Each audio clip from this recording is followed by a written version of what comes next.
ai yam tena ngangjegi ai di function khunmukta sang sang ngangmalle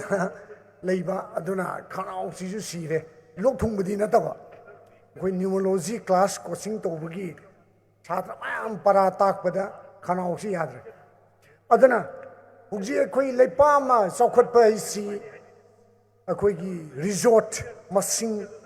yam darkar oi hotel management resort management akoi gi homestay mitel undaragana nghaktang pandhawa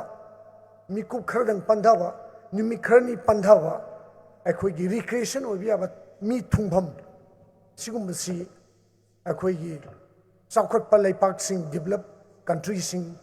aduga developing country sing dadi masi mogi city mainland city town amadi market na sing mapam khudi mukta lei adudagi mu hendok tana side haido kanda akoi gi homestay akoi gi mitel undaragana matam khara pothapham lekpham chafam aina ai wantho hanjegi matam khara pothapham lekpham chafam si akoi gi development chakor khongdang sidasu magi oiba asongbo phidama kalli haijariba maram aduna ngasi akoi lamdam sida akoi thabak phangdaba akoi gi employment exchange ta registration tawdana min chandana leiraba mi lakh tara gi maya leirabani huji thabak phangdaba thabak thiriba koi ngawnaba lakh tara gi maya lakh tara di yogdri lakh tara gi maya da leiba singsi government na loimak thabak piba ngampoti government department di yankai taruk lom saurang ne yankai taruk lom leibani government gi employees si la ma plus minus leibini adudi thabak phangdaba unemployed masinal lakh tara yorka dorbani aitari ani sigi cross checking tokanda akoi gi thabak phangdaba sing si kai mai torga hingadagi kamai tor side income tangadagi kamai tor paisa lakadagi mai hingpham lambi si akoi privatization mathau tarakpa developed countries sing dadi chawkatpa lam sing dadi lonna privatization ngakani ayamana masana self employed tawjabam akoi gi private business tawba ngakani developed countries sing dadi government gi thabak tawba government gi tanariba employee oriba sing sidi developed country dadi masing khaji khaktane yam loima private company da loima mai onsan ba private business da mai onsan ngakane ba developed country sing dira aduna ai khoi lamdam sida su corona gi saithing dagina hojik phawbada chai manga muksida lakpa sida isda ai economy si amna social lakpa sina maram orikanda masi adjustment tongna hona bada ai gi kanglisa singna ai maru ina mite rum da bahaijarge mite misa sing sina ngasai gi hingna na hona bada side income tana na ba magi private business tongna no hona bada tuan balambi thi dana makhal makhal gi kayama khoi aikhanare mase khoi YouTube ta Facebook ta dum thaganare duni adugi showroom hange adu tawre ada tawre na mase yam phai mase akhoi encourage to bom thoe mase akhoi thagat pham thoe maram di akhoi ngasa ina hajariba manipur government gi employee ba singsi lama yogdi lising umdarum leini department yang khai taruk leini saurangna thaba phangdabana lakh tara gi maya yoksalaini masigi differentiation khenaba potsi menkhana bo hona bada akhoi ma manang ngamja lambi thiraga pambai thiraga akhoi hingnana bagi shading kam langnana bagi we sangjalakpagi manungda inau khwairpam BISHWACHANDRA na sei kharagi mamangdagi mana mangjaraiba akhoi naha sing wakhal manaba sing phang thabak phangdaba sing mayam si tasin khumjalaga thabak piba aduga khunai sida akhoi mapalamda sen sakhigadoba si khara da su phazal hongna na ba sen si khara da su tungchal laga lei hongna na mani haidana magi saita ki mana ngamjaba ngasai akhoi gi oji group ki makha da tuan ba business masam makal paikhatana lakpagi manung da ngasi di matam suba haigadra akhoi gi resort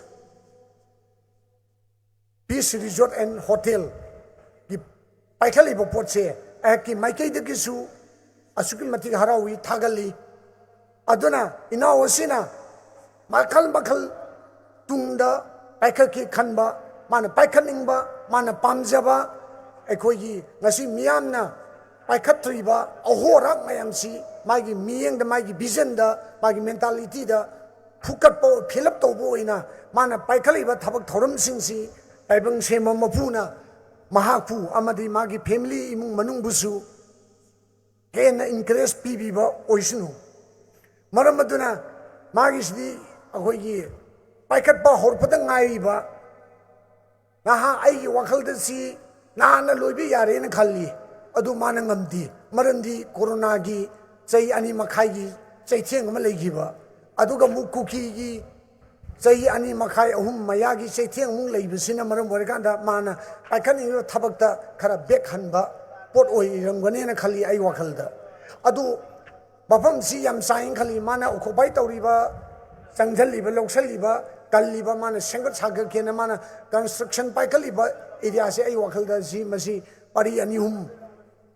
plus minus pari ani hum helamgadra pharamgadra duti khangdi hek yengmadadi yam chaung ure ar mafam si su akhoi maningda singkhong singa hek leiba mafam ayam si yamna environment climate ta yam nungaiba hawa nungsi yam nungaiba amna aduna one thoksida peace resort ena peace haiba wahi si thonjal labadina yamna peace leigado ba hek manba leisu leibang thoiba marami surrounding environment surrounding si yenga kanda akhoi pura mayon bazar pongna bazar thanga bazar pura mayon de kilometer ahum mari haidarga lakpa sidai sida mana paikhali si yam phaieba maramdi developed countries singda toan toan foreign countries singda natraga india gi toan toan ba state singda paikhali ba resort sing thamiba sari ba lei sing si akhoi shahar nin khongba magi mainland market to the khara khara haido kanda yan peace legado mafamda loi thamnaba ngaktaneba aduna sisu mana sidesidaga tawjarei ba sisu yamna hena tungda magi construction si magi weak point loophole si hapsala kanda hena masi tungda yam maming satpa hena laksarakpa miyamna hena pamakpa miyamna hena demand torokpa mafam mamo oirakani oirakpasu oisnu haina aike waikan wakhal dagi maikei dagi thamjari masiga loinana ngasi ai matang sida ai tension jarge masiga loinana chebau phangdana asigumba samba thorum sida lengbiragli ba khwai punmak pusu ai gi yumda amadi isada ngasi dagi di lamdam sibu koli ba ibedo iben thongna punmak pu hena mai pakpa encourage leiba thongna leiba sakot phagatpa ama pinaba oirasunu harga ai matang sidi yamna tension jare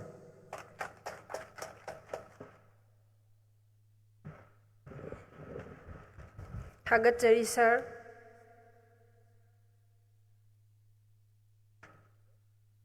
mathangi special guest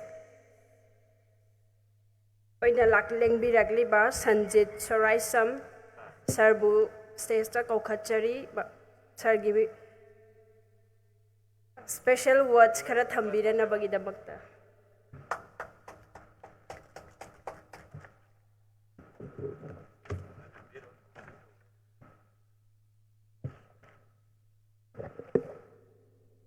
ngasi yaifaraba numit asigi yaifaraba pungpham asida ngasi sinbi langbiriba peace resort amadi hotel sangha bagi thorom asigi phampaki leiteng oibiriba hanba muktada thorom asigi athoiba mithunglengi phampham langda lengsin biriba Dr. MAYENGBAM VETO SINGH MCS Director Yas amadi Joint Secretary Home Government of Manipur hanba muktada kai khumnabadu uchari loina ngasigi thorom asigi thorom mapugi phampham langda lengsin biriba aigi inau khwairakpam BISHWACHANDRA MEITEI CMD OG Group inau busu ehak nai kai khumnaba amadi no lukchabadu uchari loina loina ngasigi thorom asigi akhannaba lengbirakpa sing amadi maruiba lengbireiba khwai khudingmakpu aina kai khumnaba amadi nolokjabadu punna subsanjaraga uchari amadi mangda lengshinbiriba ngasigi thorom asigi chepao phangbiduna lengbireiba ahalaman maru mapang ichan iche khwai khudingmakpu soi hangna ikai khumnabadu uchari ngasi asi OG group na hairiba resort amadi hotel sangabagi thorom asida ayhaki maikaidagi yamna tentakna thamjarabada ireipak iramdamasi aikhoi khudimagna thengkhang kayada tongan tongan ba tangkak kayada aikhoi khudimagna awaba chaitheng kayama mayoknaraga awaba chaitheng sing aduda mayoknariba aikhoi khudimaksi mayoknaraga leiba amadi lamdam asigi shotharaba khunai amada aikhoi khudimaksi lupkadawraba lubli tawraba adugumba hi amada aikhoi punna tongminariba adugumba furuk aikhoigi miyamni haiba tare masi aina thamjaningi aikhoi khudimaksi aikhoi wakhalda puningda suningba amadi thabak kya tawningbadi oiba adu aikhoi fajana mapung phana pangthokpa ngamdaba tangka kya da yaudabadi nate maramdi karigino haiba matamda khunai asida tangdu leitadaba aikhoi miyam asida thengkhang kya da adumak thengnaraga lei haiba tare masidagi iroinarakanda nakan amaromda aikhoi irakta leiriba sing asidagi aikhoi miyam asida shinmilon gi maikaida tapna aikhoi miyam asida phangannaba honnariba leibak asigi tongan ba hiram singda aikhoi thaudang yariba khunai asibu chawkhatnaba honnabiriba achauba thaudang lauriba sing busu aihakna makhoi pungning wakhal adu thagatpadu phongdokchari karigino haiba matamda khunai ama leibak ama chawkhatnaba honnabada aikhoi khudimaki magi chanaba mana ngamjaba sujaba nomjaba yaba sinmilon kaya ama pangba haibase khunai asibu chawkhatnaba honnabada chawkhatpa mayonda punaba lambi ama thong ama lambi yatpa thong thaba oina aikoina lawam thoi aduna hairiba sing adudagi makhoi sing adugi manungda aihakna aikoigi hoji oji group na tawbiriba sing asida ai inaw asi chahi sangna loinajare ado mahakna honajariba tapna aikoigi khunai asida sinmilon thabak kaya ama pibiriba chawkhatnaba honajariba sing ase koi khudimagna mahakpu pungning thogat pibam thoi aihaknasu aigi inaw asina honajariba sida aihakna ngamjaba pungningi oiba wakhalgi oiba kaya ama tanaminarakanda ngasi aikoinasu mahaki mafamda mateng pangi aduna lengbireiba singnasu oji group na honariba sing asida lengaki thaupubasu yaubire tawbayaba pangbayaba aikoi khunai asibu chawkhatminaba yaba lomda onsannaba honabada aikoi khudimagna punna leminaba changi amadi tungkoina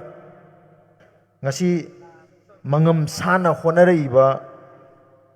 miyamda aikoigi sinmilon ama pigadawriba asida hena mapung phaba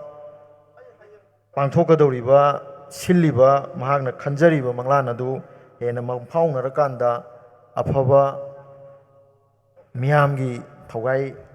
pangnaba amadi miyamda afaba sinmilon ama pinaba honabada hena mai pakpa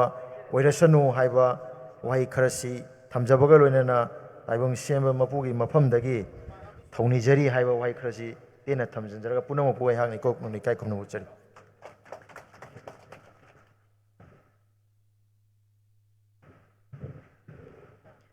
Thank you, sir, for sharing with us your valuable insight. Next, I call upon Wangkham Iboyaima MEITEI, our special guest, to honor the stage with your special words.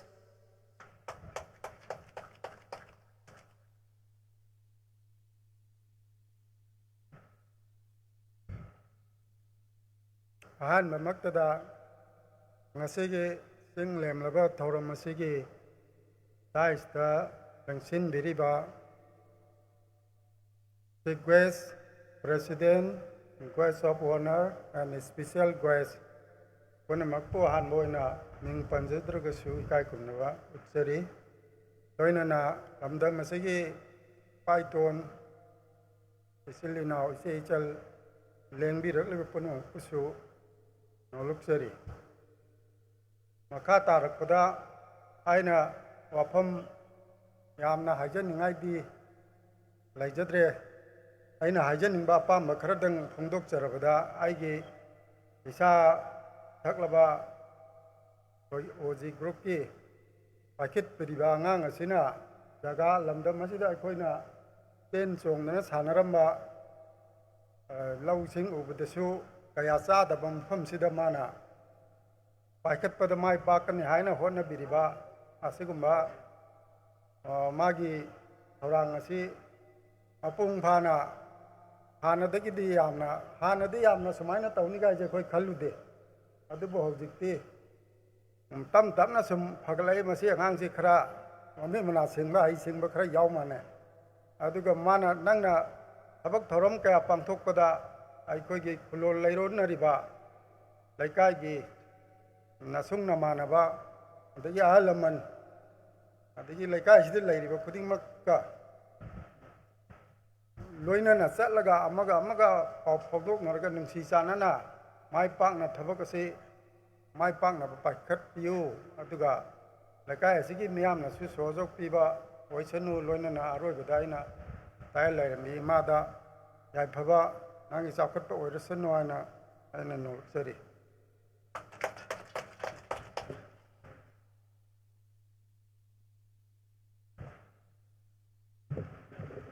Sarbu Thagachari.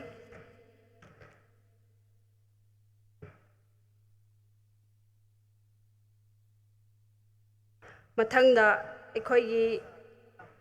guest of honor oina lengsin beriba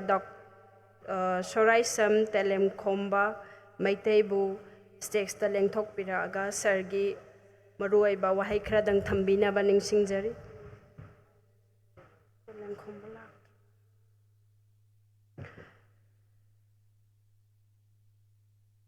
Mathangda akhoi guest of honor oina lengsin beriba Dr. RAJIV KANGABAM, lead Manipur Technology Innovation, Sarbu stage ta lengthok piraga sargi value maruaiba wahai khara thambina ba ningsingjari. Ahamba Mokta Mayambu Khurumjari, respected dignitaries on the dais and of the dais. Mayam na loy khangna rabang agtani ai kasu yam haining ngai leite adubo ai na haining badi hujik notice ta hoi Manipur je yamba mayam na jo haibire hujik government ki employee je lak amarom katani adu population di hujik je Manipur je lak kunthra rom hele aduduna jagi sarkar ki thabak to ba haibji khara di warani sarkar na jo loina jo provide to bangamoi adubo akhoi Manipur da yam phaba haga di akhoi natural resources adude hawa nungsi yam cheng baje aduduna sigi samaina homestay jena hawai de hotel je linga project ka sukoi dro hojik de homestay mayam la andak ta Siroi festival da moi Siroi festival da ukrul da there are more than 40 homestays moi adamaina ke hetare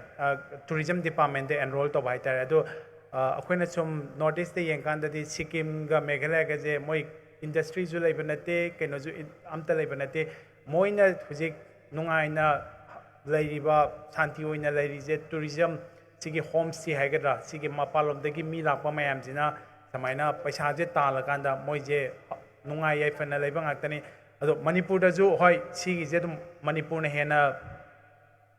khong kahane yangjan be yapne adu hoi Manipur da thoning da thokdok thokiba adu dagi covid legiba khokiba jina issue budi mayam le adu hojikti at least Santizu lae aduduna sigi homestay ma'am je hujik Manipur da tourist inflow je haurani hujik indamda changamna even handak chahi dagi amuk Sangai festival je haune na nan governor ju laukthokpi gre aduduna touristing je laga moi je hotel da ju laining da ba family yaw gadi samaina ka tare mayung gi type ta ingna chingna laining bagi sigi opportunity je kai gamba koina samaina mapam mapam da Manipur gi Imphal West gera Imphal East gera samaina district sing da pira gadi Manipur gi Sengmilon hai gera nga chai gi wari ba koli ba je khara da makhai ju fagani aduga hujik se covid lak padagi ma'am ji MSME ma'am ji am potharure mayam am ju sigre MSME ma'am je adu government ju hujik se scheme ma'am paikali even akhoi ju project am tok jari RAM na si je World Bank na funded to bani government Manipur government ju tawi sida intervention trang arom yawe tourism department yawi sida adudagi MSP DCL yawi atopa mayam yawi aduna even homestay gi bo moi samaina training tourism department training pi dana kotana kamaina mi jingje attract tawani kotkani kamain run tawani kokani na tawri adu du jingdo leverage to biragadi ngasai gi khangdaba khotaba akoi gi anoba gyan je tanjalagadi kanane na khale ado chi haraga ai kasyam hainingai di leijatre adu yamba Bishwachandra gi mana anoba sigi oji a homestay to jarib je mai pakpa side hen chauthokpa oijano haina isor khoram maga loichanjarage. Thank you very much.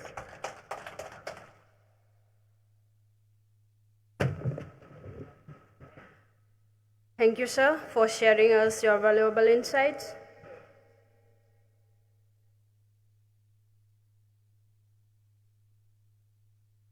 Next, I call upon KHUMANTHEM RATANKUMAR, Proprietor, Ranjoy Plastic Industry, Founder, RB Academy Lamsang, to grace the stage with his presence and word of wisdom.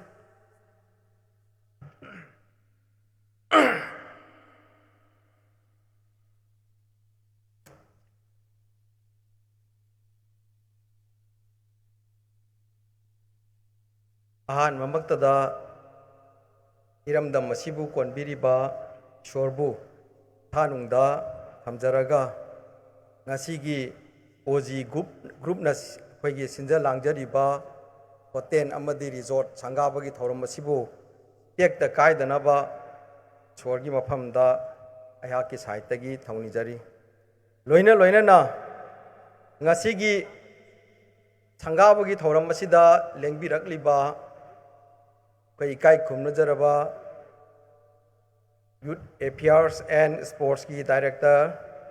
Joint Secretary Home, Amadi Aigi Inaung Siraba Oji Group ki CMD, Bisho, Koinadi Bisho Dum Hai Bishwachandra MEITEI in Haibache, Ado, Adagi Senior, Journalist Singh, Natraga Igi, Yamba, respected dignitary Singh, Loina na mang da lengchin biriba ahal laman lai guru laikai sigi ise indol punamakpuso ayaki saitagi kai khumna jaba uchari loina na ngasigi asigum laba thoram machida coverage tawbiriba ISTB gi electronics print media punamakpuso ngasigi asigumba function asigi kudong chaba lojaraga ina thagatpa phongdokchari aduga akhoi loiba phau tekta kaidana coverage tawbini haina aigi site gi chu thamjari adu aigi site gi ngasai gi akhoi gi akhang hai mayam khoi gi dais ta phambiri ba oja sing mayam na loina ngangbi khre do akhoi se ngasi che chak chu yaubani ko mayam khitang nokse akhoi gi leiriba maithong jingji changaba mandaba haitare Sangaba is the Kitang Haraun, Sangaba Yai Mayam, Quagi dies the Pambiriba, Quagi respected, Quagi chief guest of honor, Natraga Mayamina, Nangbiba Mayam, the Zukuba, Ketang Kubio, Bishogi Interesta, Aina Hygienic Base, Aduga, Yanka Henna, Aquina High Nidila Jademaram, the I Bishwachandragi Matang, the Kitang Tamjaget, and Tangna, Yam Changachu, I Matam Logjaroge, that's saying, but the Aquina entrepreneur is here. Kaim nate, was asking na Aquina interpret the womatamda, entrepreneur sikari no in a hall level. Maram di मागी entrepreneur की meaning से मयाम लई ओजा सिंह ना हनबीबो मतमदा MU की ओजा सिंह नत्रगा तै तै कॉलेज की ओजा सिंह ना हनबीबो मतमदा कैसुम नते करीगुम्बा थबक खरा अइने इसाना तौजरगा रिक्स लौजरगा तौजबा अदुगा अई इसासु थबक पिजबा लोइना लोइना ना आइगी इसा इनाउ खरसु हिंगमिन्नबा ngambadunebo ada aina biswada aina haijaningina karino hai targedi mana oji group sina 10 house tore mamangda function amuksu ai lakcharamme aduga mana omega gi tawringai da ahan mamana magi enterprises tawdringai gi matamda gi ai inau jai thengna jarakpane chahi 10 muki mamangda gi ado mana tamo ai sigumba thabak singjai khara tawningi kamai tawsige na mana dum hangba lei ado ai gi side gi so ai mongonda suggestion adum tawjaba lei adubu tasengna ma se aigi side gi hygienic badi asengba entrepreneur ne hygienic ebo maramdi karino hai taragadi hujikcha koina ma oji gi furniture tawre 10 house tawre adu mayam da ina haijagadabam leiko film da lumpu to madabu tomba enterprises tomba adu transport ain haraga pangya ya bai wani ko mayam thabak oina tawba kandadi is not job masi is not easy araiba nateba maramdi karino hai tadi hujik sida nganu isingda koi tawhonje ko nganu na makhong na isingda otpado kanamta na uroiba mana huje hai tamo ai ngarang dei chak chadriena maramdi mayam na ubiri di karino hai tadi ai bishogi pukri ama leire resort ama leire magi furniture leire si khaktani mayam na ubiri che masi ki phibam ji oirakna bo honna badadi bishona laurang da bo thodang do as a entrepreneur moina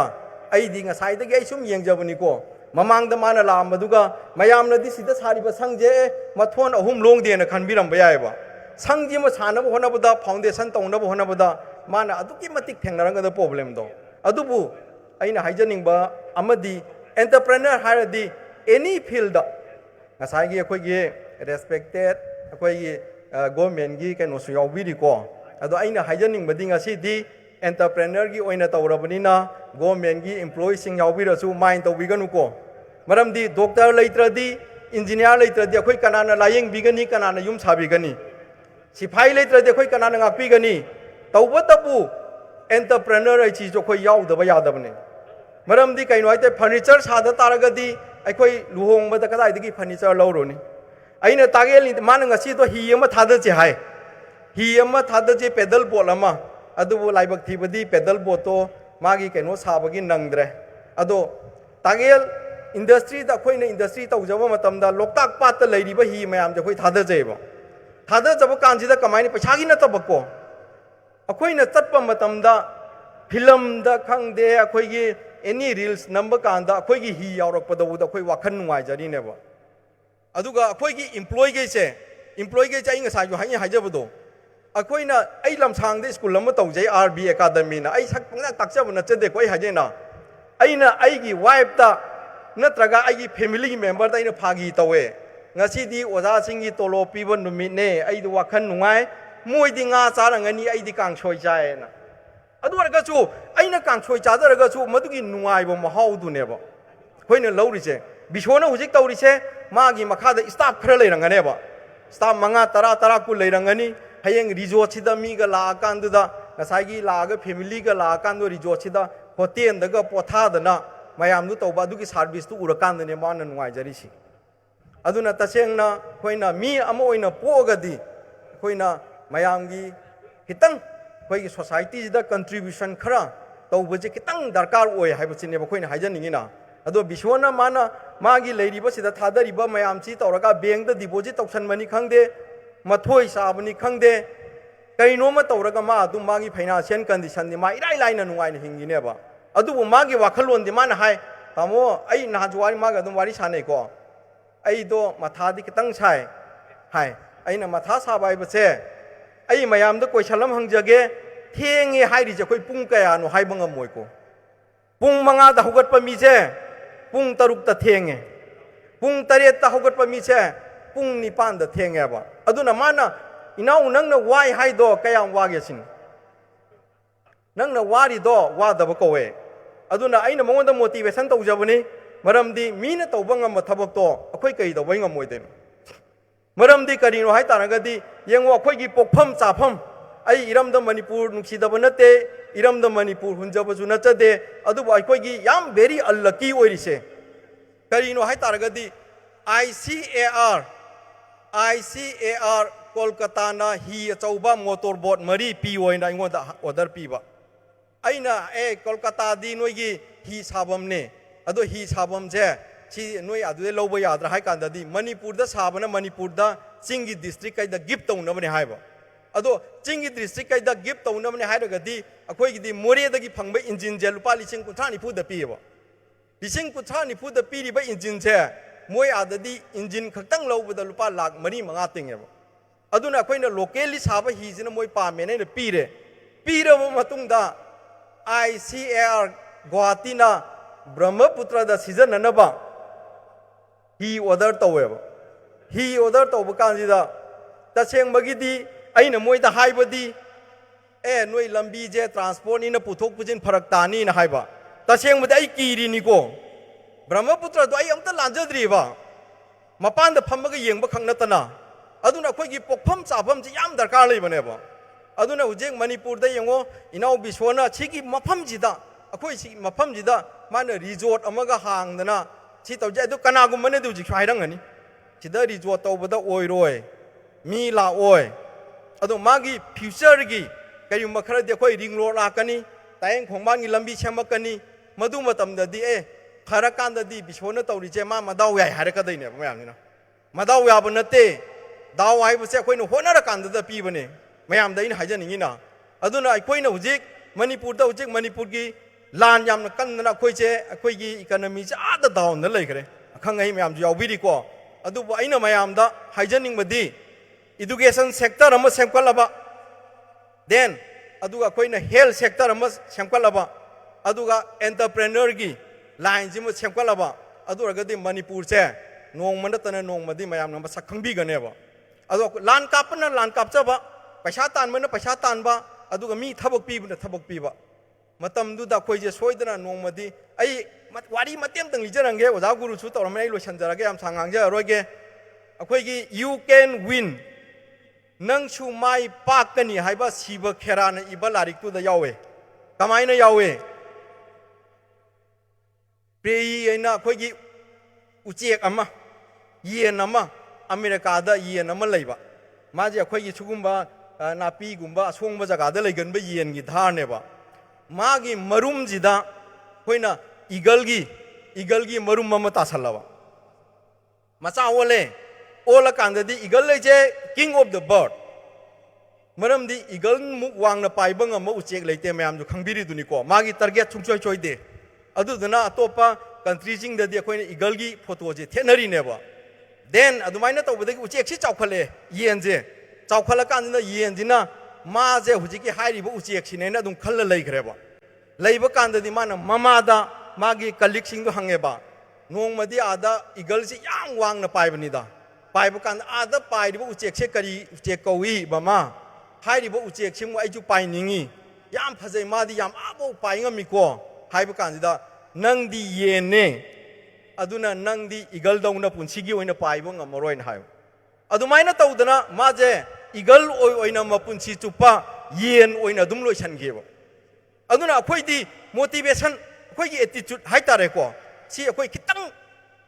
ꯈꯦꯠꯅꯕ ꯍꯥꯏꯇꯥꯔꯦꯀꯣ ꯉꯁꯤꯐꯥꯎꯗ ꯕꯤꯁ꯭ꯋꯅ ꯇꯧꯕꯁꯤꯗ ꯊꯃꯣꯏꯗ ꯑꯣꯏꯔꯁꯨ ꯑꯣꯄꯟꯂꯤ ꯕꯤꯁ꯭ꯋ ꯅꯪꯅ ꯁꯤꯒꯨꯝꯕ ꯑꯃ ꯇꯧꯕꯁꯦ ꯑꯩꯈꯣꯏ ꯁꯤ ꯂꯩꯀꯥꯏꯒꯤ ꯑꯣꯏꯅ ꯌꯥꯝ ꯐꯩꯌꯦꯅ ꯍꯥꯏꯕ ꯃꯤꯕꯨꯗꯤ ꯃꯥꯅ ꯇꯧꯔꯤꯁꯤ ꯑꯣꯏꯒꯗꯕ ꯃꯥꯟꯗꯦꯅ ꯍꯥꯏꯕ ꯃꯤꯒꯤ ꯃꯁꯤꯡꯅ ꯌꯥꯝꯃꯝꯒꯅꯤ ꯈꯜꯂꯦꯕ ꯑꯩꯈꯣꯏꯁꯦ ꯑꯗꯨꯅ ꯑꯩ ꯇꯦꯟꯁꯟꯖꯒꯦ ꯑꯇꯩ ꯃꯌꯥꯝꯁꯨ ꯂꯩꯕꯤꯔꯦ ꯑꯗꯨꯅ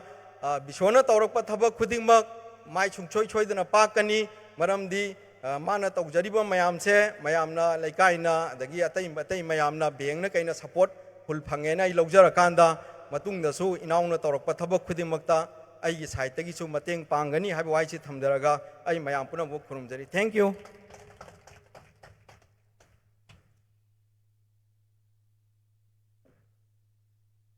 Thank you, sir, for sharing with us your valuable insight with the motivational story of Eagle. Thank you.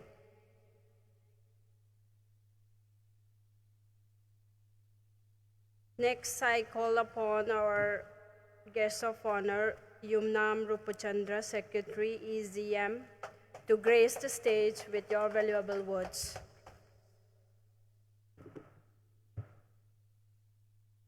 Thank you very much. Ming loi lo lai ra roi. Natari sang mi ngang go mayam siga. Linghen bi punamak khurum jari. Akhoi gi ngasi hokdok tori ba ngasi sanga ba haigadra akhoi gi resort siga mari laina na tourism department amasung tourism sector ga mai laina wafung kita thamjage. Akhoi gi Manipur ji resources yeng matamda tongan ba resources khutelak matamda tourism ji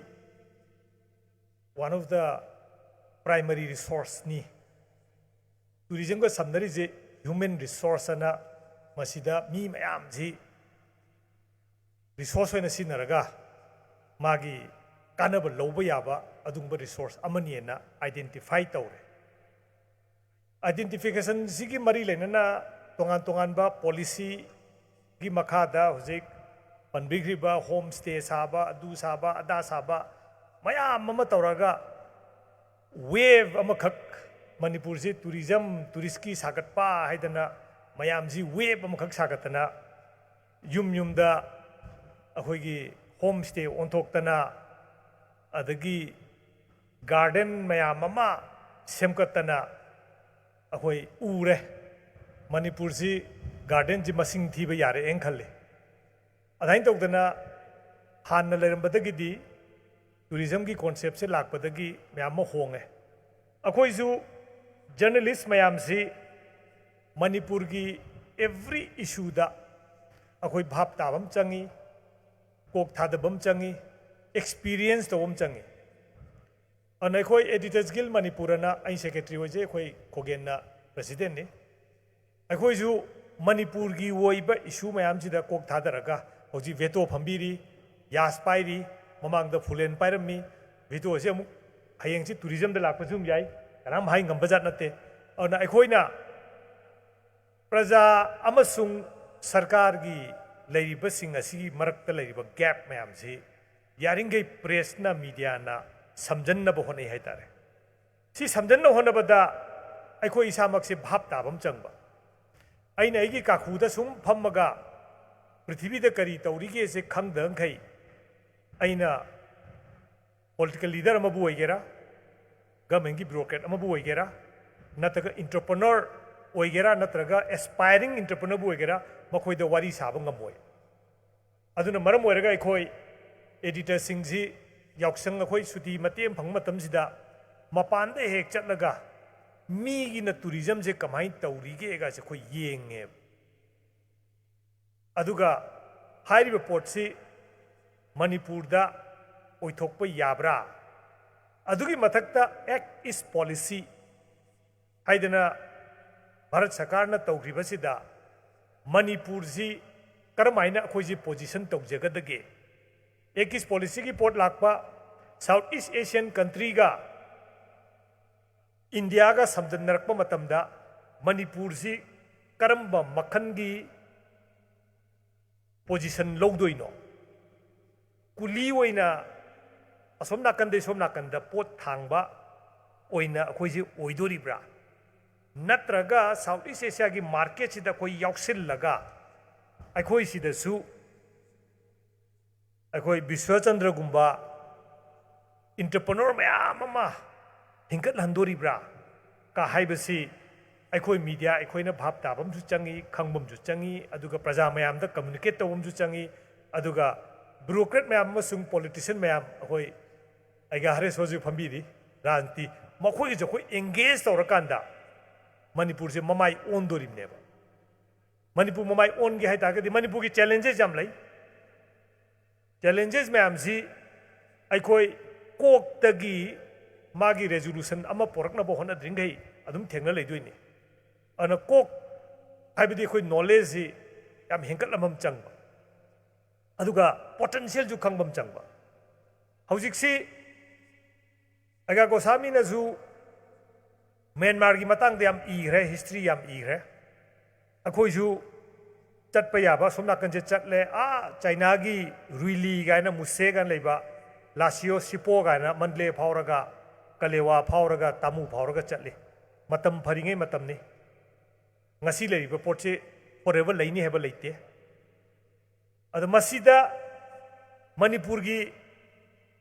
position ꯀꯃꯥꯏ ꯂꯧꯔꯛꯀꯗꯣꯏꯅꯣ ꯒꯥꯏꯁꯦ ꯑꯩꯈꯣꯏ ꯈꯟꯕꯝ ꯆꯪꯉꯦꯕ potential ꯀꯔꯤ ꯂꯩꯒꯦ ꯒꯥꯏꯁꯦ ꯍꯧꯖꯤꯛ ꯈꯠꯅꯅ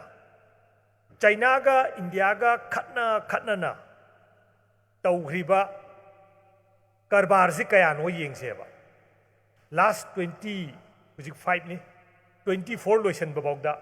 100 billion गी मथक्ता तवेब 100 billion चाउर पैसानिको India का south east Asian country सिंगा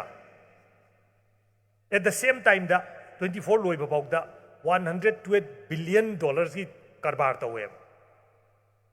चाइना का 100 तवे अदुगा साउथ ईस्ट एशियन कंट्री का 112 तवे पुन्ना इंडिया ना साउथ ईस्ट रोम दा अगर ईस्ट रोम दा तौरिसी 212 billion नेबा नान यूएस कॉन्सुल ना सेनबा डिस्कशन अमदा आइजु यावे ऑनलाइन दा मणिपुर यूनिवर्सिटी जु मैम यावे मयाम लोई लेनेबदा आइने सी वाफम जदुम पुथोकी अमसुंग ngang ki ai dare khoi policy maker singda sigi chamana matam jida india na us ka kya tawi 138 billion dollar trade taweba deficit kana na tage ta dagi duna tongan ba moijera gasu now la iba question di us ki je tokthok raje hoji trump ki tarif ngi am tawri ngai sida bomla kanda tawri ba trade si 212 neba mase kadai da karmain tawraga tawi aina yeng targa di Singapore फाउरगा लाइब strait of Malacca ना पिक्रबा समुद्र चाउरबा the पिक्रबा लंबी मचाम ले south China सी ना Philippines ने अखोई लोइना मग हाइतारे Taiwan दगी करी दगी लोइना म इंकपास तोबा शंघाई दगी थोरकबा जहाज मयाम जी सिंगापुर की लाल कांदा अंडमान निकोर की मचिन लाल कांदा आइदर कलकत्ता दा लाकेरा विशाखापट्टनम दा लाकेरा मुंबई दा लाकेरा केरला लाकेरा ला अब मतुंग दा तौब करबार ngaktane मसी करबार जी कनो दा चक्रिने 212 से whereas करीगुंबा सिगी ट्रेड सिगी परसेंटेज अमखक और अनि खक मणिपुर की खुथांग तौ मतमदा अखोई खन्नबगी मतम लेरोय अन हौजिक आइना मसीगी सी टेस्टिंग होइना हाइगद्रा आइना मतम अमा अखो अहान बचतकी मतमदा रुइली एबा जगासिदा मुसे एबा जगासिदा अखोई बर्मीज क्यात काजे बंदल थमग योलिको मसीगी जगासिदगी पोट अमखक लेरेबा इम्फाल योक मतमदा लुपा चाम पिएबा जब मानब पोट चाइना की प्रोडक्ट ने यूनान प्रोविंस लाओगा लातोइनी दिल्ली दे लेकान लुपा चतुक पिएब अदो नान यूएस की डिस्कशन जो है करीगुंबा यूएस ना मतेंग पांगबा यूएस ना नॉर्थ ईस्ट की खल्लबा मणिपुर की खल्लबा नोइना खलिबदु सोम साउथ ईस्ट एशिया की खल्लबा अदु इतारगदी म्यांमार की खुथांगदा मणिपुर की खुथांगदा कारबार तहनब याहन्नबा नखोई जियोपॉलिटिक्स तो सिनगदौबनी हाइबने अदु सिनदबिदा सोम नाकन दौजि मैम ngangnariba क्रिश्चियन नेशन सेंबा अदु तौबाना अदोमदा चतारगदी अखोई फनयामना रिसोर्स लई हाइतागसु अवाबदिदि थेंगनदोरिमने अदुना सिगी अवाब थेंगनबसे मसिगी चैलेंज है मसिजु अखोई ददि थांग मया फेंगबदौना थोकदोइनिको सिदा अखोई कुथगदौदी नतेब अदुना यामसांग ngangbadi yai si jaga sida yamsang ngangaroi ma'am ngandu su leibani da ana akhoi yenggadoisi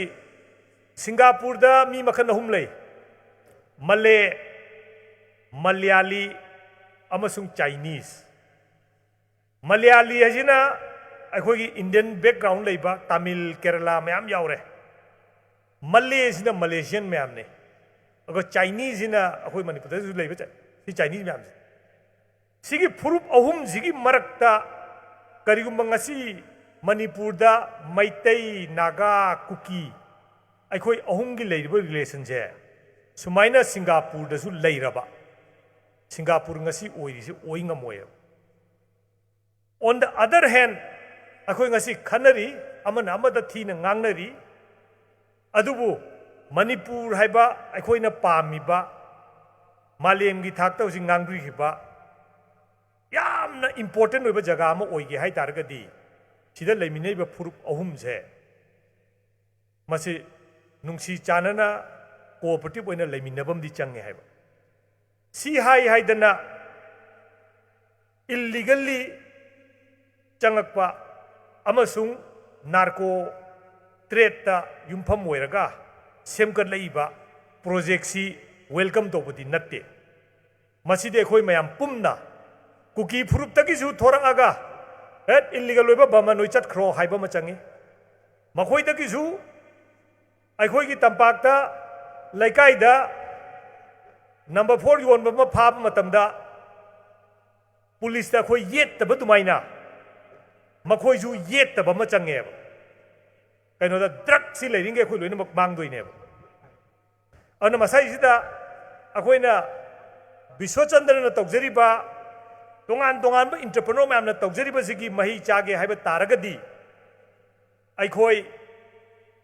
ꯀꯔꯝꯍꯥꯏꯅ ꯇꯧꯗꯅ ꯑꯩꯈꯣꯏꯒꯤ ꯖꯒꯥꯁꯤꯗ ꯍꯧꯖꯤꯛ ꯄꯤꯁ ꯍꯥꯏꯕ ꯋꯥꯍꯩ ꯑꯃꯗꯤ ꯄꯟꯈ꯭ꯔꯦ ꯑꯩꯈꯣꯏ ꯄꯤꯁꯃꯛꯇꯤ ꯂꯩꯇ꯭ꯔꯤ ꯉꯁꯤꯁꯦ ꯂꯥꯟ ꯊꯦꯡꯅꯗꯦ ꯍꯥꯏꯕꯁꯤꯅ ꯄꯤꯁ ꯑꯣꯏꯕꯗꯤ ꯅꯠꯇꯦ ꯑꯗꯨꯅ ꯔꯤꯌꯦꯜ ꯄꯤꯁ ꯑꯁꯤ ꯀꯔꯤꯅꯣ ꯑꯩꯈꯣꯏ ꯆꯠꯅꯤꯡꯕ ꯖꯒꯥꯗ ꯆꯥꯅꯤꯡꯕ ꯖꯒꯥꯗ ꯐꯝꯅꯤꯡꯕ ꯖꯒꯥꯗ ꯐꯝꯕ ꯌꯥꯕ ꯄꯣꯖꯤꯁꯟꯗꯨ ꯂꯥꯛꯑꯀꯥꯟꯗ ꯑꯩꯈꯣꯏ ꯄꯤꯁꯅꯤ ꯍꯥꯏꯗꯣꯔꯤꯅꯦꯕ ꯑꯗꯨꯅ ꯃꯗꯨꯒꯤ ꯄꯤꯁꯇꯨ ꯍꯟꯖꯟꯅꯕ ꯑꯩꯈꯣꯏ ꯃꯌꯥꯝ ꯑꯣꯟꯂꯥꯏꯟꯗ ꯂꯩꯕ ꯀꯥꯡꯕꯨ ꯑꯣꯏꯒꯦꯔꯥ ꯑꯣꯐꯂꯥꯏꯟꯗ ꯈꯕꯔ ꯄꯥꯕꯤꯔꯤꯕ ꯀꯥꯡꯕꯨ ꯑꯣꯏꯒꯦꯔꯥ ꯑꯩꯈꯣꯏ ꯃꯌꯥꯝꯁꯦ ꯀꯣꯛ ꯊꯥꯗꯕ ꯑꯃ ꯆꯪꯉꯦꯕ ꯑꯗꯨꯒ ꯇꯨꯔꯤꯖꯝꯒꯤ ꯃꯇꯥꯡꯗ ꯌꯥꯝ ꯉꯥꯡꯅꯤꯡꯉꯥꯏ ꯂꯩ ꯀꯔꯤꯒꯨꯝꯕ ꯀꯥꯟꯗ ꯑꯩꯈꯣꯏ ꯍꯣꯔꯦꯟ ꯆꯥꯛ ꯆꯥꯀꯥꯟꯗ ꯕꯤꯁ꯭ꯋꯔꯨꯞꯀ ꯐꯝꯃꯤꯟꯅꯔꯀꯥꯟꯗ ꯚꯤꯌꯦꯠꯅꯥꯝꯗ ꯀꯃꯥꯏꯅ ꯇꯧꯍꯧꯏ ꯗꯅꯥꯡꯗ ꯀꯃꯥꯏꯅ ꯇꯧꯍꯧꯏ ꯑꯩꯈꯣꯏ ꯑꯝꯖꯨꯒꯤ ꯍꯟꯗꯛ ꯔꯤꯄꯣꯔꯇꯔ ꯃꯌꯥꯝꯁꯦ ꯗꯅꯥꯡꯗ ꯄꯨꯔꯒ ꯗꯅꯥꯡꯗ ꯇꯨꯔꯤꯖꯝ ꯀꯃꯥꯏꯅ ꯇꯧꯒꯦꯁꯦ ꯔꯤꯌꯦꯜ ꯇꯨꯔꯤꯖꯝꯁꯦ ꯌꯦꯡꯍꯟꯒꯦ ꯑꯗꯨꯃꯥꯏꯅ ꯇꯧꯗꯅ ꯑꯩꯈꯣꯏ ꯄ꯭ꯂꯥꯟ ꯃꯌꯥꯝ ꯑꯃ ꯑꯩꯈꯣꯏꯁꯨ ꯂꯣꯏ ꯈꯪꯕ ꯅꯠꯇꯦ ꯈꯪꯅꯕ ꯍꯣꯠꯅꯩ ꯃꯌꯥꯝꯁꯨ ꯂꯣꯏ ꯈꯪꯉꯝꯃꯣꯏ ꯈꯪꯅꯕ ꯍꯣꯠꯅꯃꯤꯟꯅꯕ ꯑꯗꯨꯒ ꯃꯌꯥꯝ ꯄꯨꯟꯅ ꯑꯃꯠꯇ ꯑꯣꯏꯅ ꯑꯩꯈꯣꯏꯅ ꯍꯦꯛ ꯔꯥꯟꯇꯤꯋꯥꯂꯥꯅ ꯁꯤꯡꯒꯥꯄꯨꯔ ꯍꯥꯏ ꯃꯇꯝꯗꯗꯤ ꯑꯩꯈꯣꯏ ꯊꯥꯖꯕ ꯈꯔ ꯑꯗꯨꯝ ꯋꯥꯠꯂꯝꯕ ꯌꯥꯏ ꯄ꯭ꯔꯖꯥ ꯑꯩꯈꯣꯏꯅ ꯑꯩꯈꯣꯏ ꯂꯩꯕꯥꯛꯁꯦ ꯁꯤꯡꯒꯥꯄꯨꯔꯗꯧꯅ ꯆꯥꯎꯈꯠꯀꯦꯅ ꯑꯩꯈꯣꯏ ꯆꯞ ꯃꯥꯟꯅꯅ ꯑꯩꯈꯣꯏ ꯈꯟꯃꯤꯟꯅꯕ ꯇꯥꯔꯒꯗꯤ ꯄꯪꯂꯨ ꯂꯨꯕꯗꯤ ꯑꯣꯏꯗꯦ ꯍꯥꯏꯔꯤꯕ ꯋꯥꯐꯝ ꯈꯔꯁꯤ ꯊꯝꯖꯔꯒ ꯑꯩ ꯕꯤꯁ꯭ꯋꯆꯟꯗ꯭ꯔꯅ ꯉꯁꯤ ꯁꯤꯒꯨꯝꯕ ꯇꯨꯔꯤꯖꯝ ꯆꯥꯎꯈꯠꯅꯕꯒꯤ ꯃꯔꯨ ꯑꯃꯈꯛ ꯍꯨꯜꯂꯤꯁꯦ ꯃꯁꯤ ꯑꯆꯧꯕ ꯎꯖꯥꯎ ꯑꯃ ꯑꯣꯟꯕ ꯑꯃꯁꯨꯡ ꯄ꯭ꯔꯖꯥ ꯃꯤꯌꯥꯝ ꯁꯦꯕꯥ ꯇꯧꯕ ꯍꯥꯏꯕꯗꯨ ꯅꯤꯖꯔꯒ ꯃꯇꯥꯡꯒꯤ ꯂꯣꯏꯁꯤꯟꯖꯔꯦ thank you very ꯃꯆ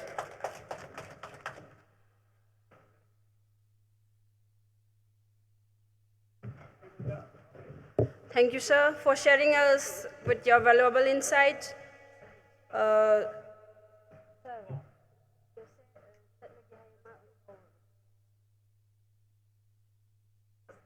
Okay.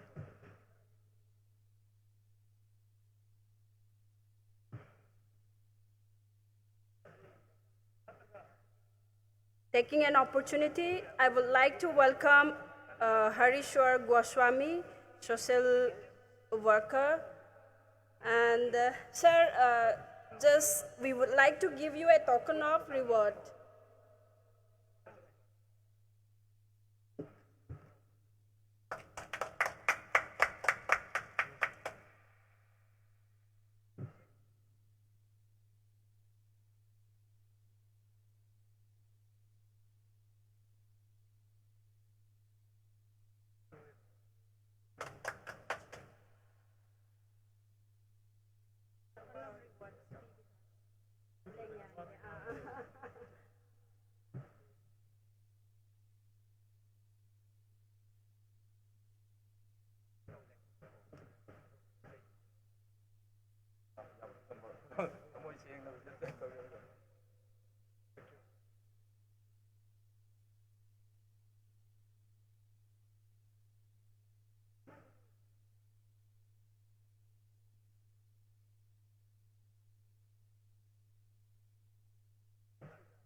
Next, I call upon Sir Gunindro to accept our token of rewards.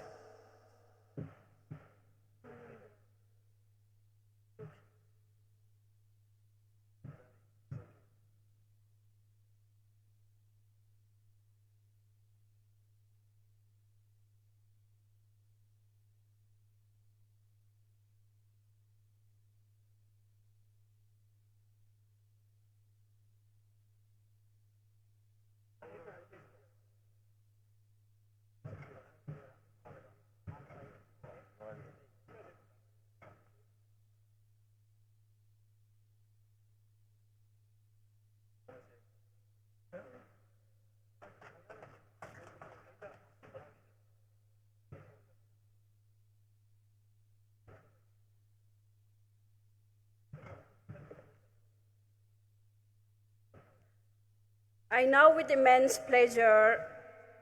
I invite our chief guest, Dr. MAYENGBAM VETO Singh, to come forward and grace the stage with his presence and words of wisdom.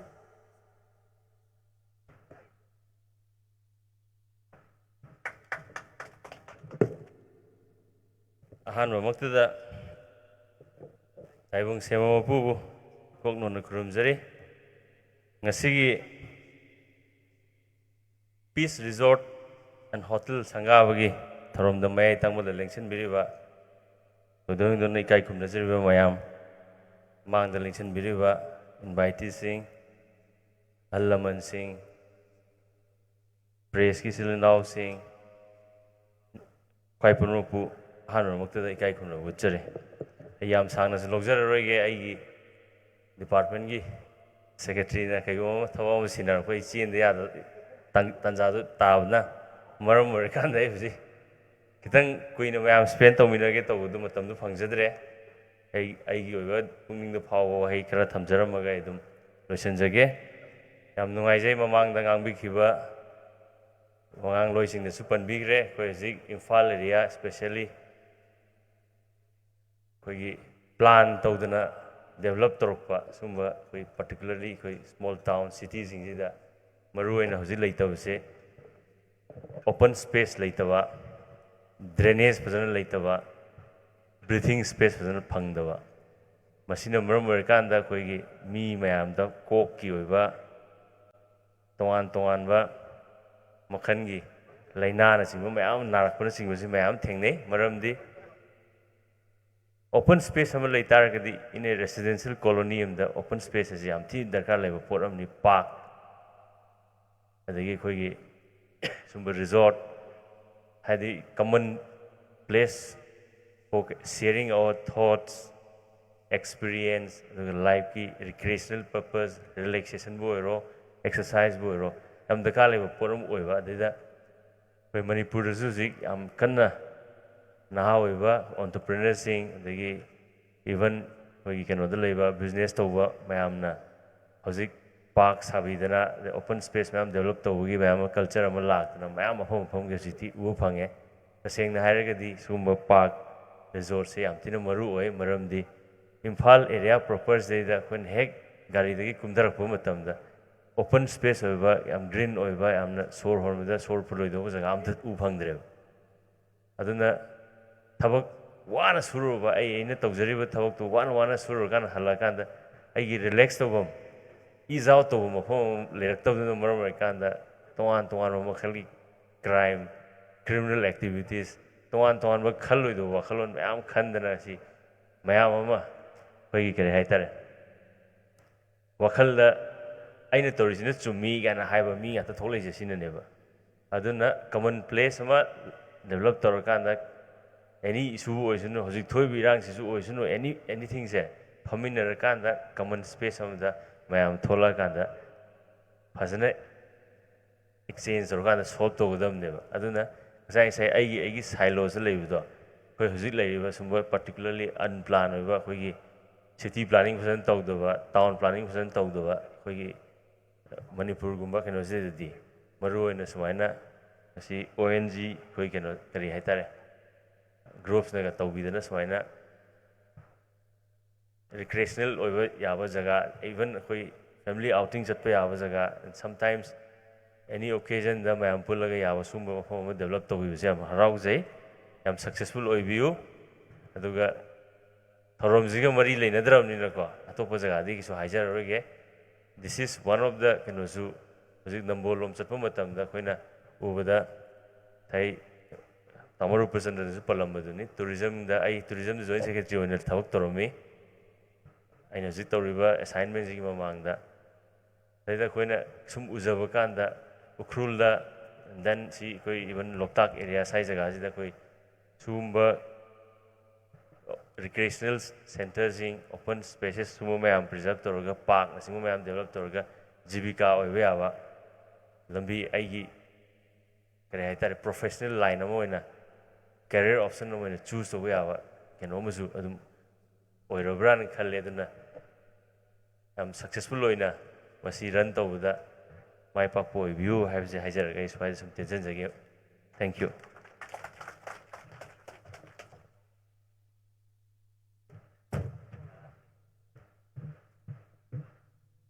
Thank you so much, sir, for sharing us your valuable insights and gracing our stage with your presence.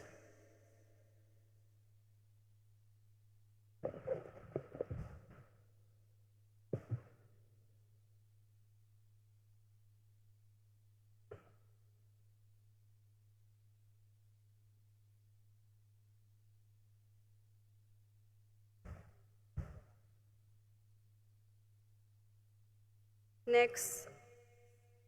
I invite our guest of honor, KHOGENDRA,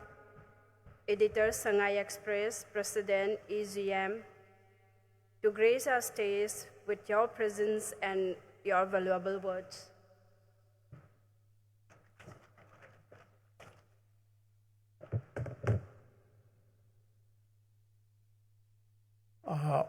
Chakchamangi program su oiba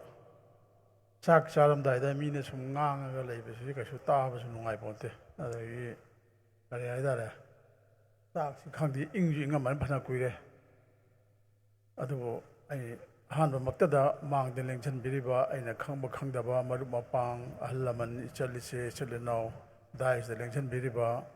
adagi dais ki member oigini haidana tawraga sinbadagi lakpigidrba adikta satkiba VETO ai mayam punamakpu koknone kai khumnaba utchari ai thoidokpa ai kaiso haijararoi ai mujai haigadabni ai tena jo haijage ada aina khangdene aina haidoba phamje mayam warauno yorokpaso yawdaba yai ai je yumda 8 minute 10 dagi thokcharakpani ngasise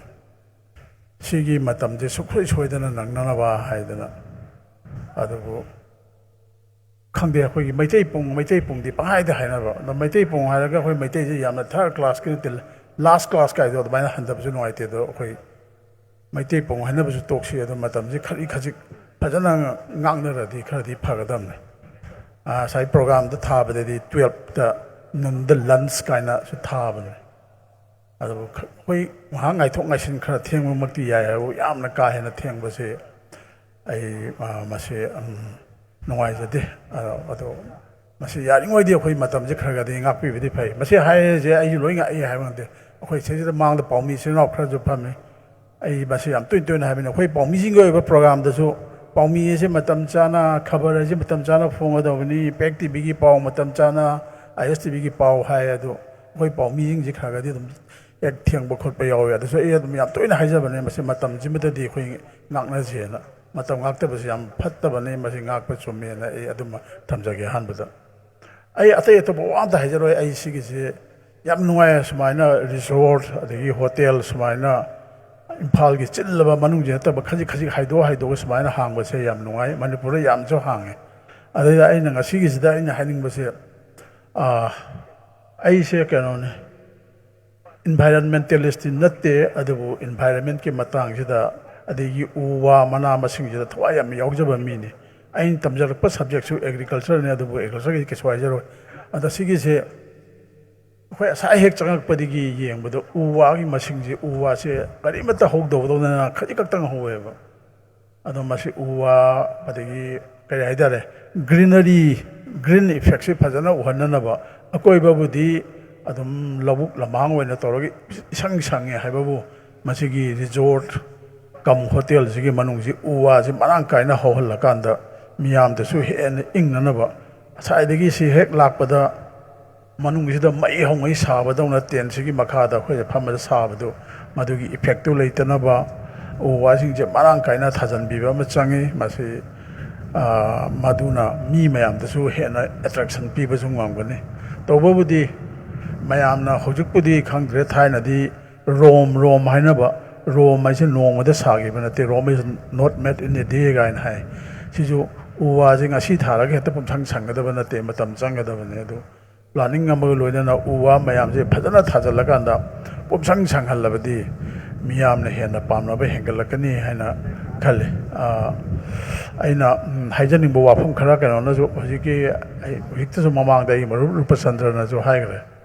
ꯑꯩꯈꯣꯏꯁꯦ ꯆꯍꯤ ꯈꯨꯗꯤꯡꯒꯤ ꯑꯗꯨꯝ ꯑꯩꯈꯣꯏꯒꯤ ꯄꯥꯎꯃꯤꯁꯤꯡꯁꯨ ꯐꯝꯃꯒ ꯇꯦꯕꯜꯗ ꯐꯝꯃꯒ ꯄꯪꯏꯗ ꯏꯕꯁꯤꯒꯤ ꯃꯍꯨꯠꯇ ꯑꯩꯈꯣꯏꯁꯦ ꯈꯪꯕꯒ ꯗꯔꯀꯥꯔ ꯑꯣꯏ ꯍꯥꯏꯗꯅ ꯑꯩꯈꯣꯏꯁꯦ ꯁꯥꯎꯠ ꯏꯁ ꯑꯦꯁꯤꯌꯥꯟ ꯀꯟꯇ꯭ꯔꯤꯁꯤꯡꯁꯦ